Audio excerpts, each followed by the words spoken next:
Olá, pessoal. Esse vídeo vai falar sobre os mártires cristãos e fala especificamente aí do período aí de Tertuliano, que é colocado que Tertuliano, ele viveu aí no norte da África, um bispo cristão, né? Que ele se queixa de perseguição e, ao mesmo tempo, escreveu vários livros, né? Que chegaram até nós, né? Então, como é que pode isso? É perseguido, mas consegue escrever. Então, não teve perseguição nenhuma. Bom, a resposta para isso é simples. Essa perseguição não foi sistemática na época de Tertuliano. Né? Tertuliano ainda está pegando a regra que valia do Trajano, lá da carta do Plínio, né? Que dizia para não perseguir cristãos. Né? Que, uma vez denunciados, que aí sim se submetesse eles a rejeitarem a fé cristã, adorarem os deuses dos romanos. Se não fizesse isso, aí sim seriam mortos. Mas não deveria perseguir os cristãos. Então, só reagiria à denúncia. Então, não há uma perseguição sistemática.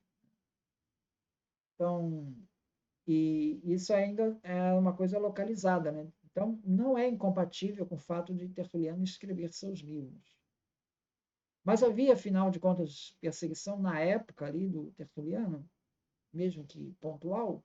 Você consegue dar um exemplo? Bom, sim, temos um exemplo aí por volta do ano 180, né? Que Vigério Saturnino era governador de uma província do norte da África. Ele tornou-se o primeiro perseguidor romano a derramar sangue cristão no continente africano. Né? 12 plebeus de Silos, um povoado próximo a Cartago, foram arrastados para o gabinete do governador e interrogados na presença dele. A atitude do governador seu aos cristãos a oportunidade de escapar da sentença de morte. No entanto, a única alternativa que se lhes apresentou se baseava em condições estabelecidas pelo próprio governador, a qual era adorar os deuses e encerrar o caso. Né? Então, é narrado, né, o interrogatório então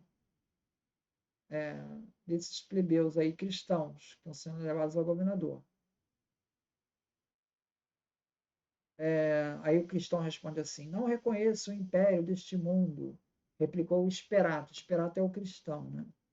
Antes sirva a Deus que ninguém jamais viu nem poderá ver com os olhos da carne, se referindo a 1 Timóteo 6,16. Além do mais, não cometi furto algum, e quando compro alguma coisa, pago o meu imposto devido, pois reconheço o meu Senhor, que é o imperador sobre reis e toda a raça humana. Romanos 13,6. Tá? Aí o governador pergunta assim: o que você tem na sua bolsa aí? Ele responde: livros e cartas de Paulo, homem justo. Respondeu Esperato. Pelo visto, Esperato levava consigo um cilindro que guardava os rolos de pergaminho ou uma bolsa de couro para pequenos livros encadernados. Nos primeiros tempos da era cristã, o formato de rolo ainda estava sendo substituído rapidamente pelo códice, ou seja, o livro. Na época de Esperato, entretanto, a igreja não coligia todos os seus livros inspirados num único códice, como as Bíblias modernas. Isso só começou a acontecer no século IV, e mesmo nessa época era bem raro. Então, o que ele tinha são livros soltos. Né? A famosa cena da conversão das Confissões de Agostinho, por exemplo, retrata-o pegando para ler não uma Bíblia completa, mas um livro das cartas de Paulo. Isso acontece lá no Agostinho. Bom, o governador, então, ele mandou que um arauto proclamasse o seguinte: ordenei que Esperato, Natzalo, Citino, Vetúnio, Félix, Aquilino, Letâncio, Januária, Generosa, Véstia, Donata e Secunda, esses são todos cristãos, né?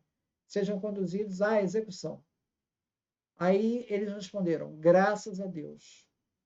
E foram imediatamente decapitados pelo nome de Cristo.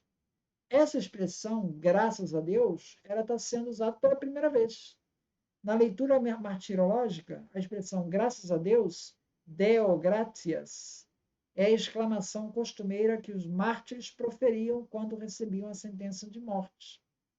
Essa declaração tem origem em 1 Coríntios 15, 57, passagem que Paulo a emprega para manifestar a alegria de vencer a morte pela esperança na ressurreição. A expressão acabou se tornando um nome cristão comum na África, que é o de Deográcio, ou Deográcias. Deográcias, por exemplo, foi um bispo de Cartago, no século V depois de Cristo. Então é isso. Muito obrigado, então.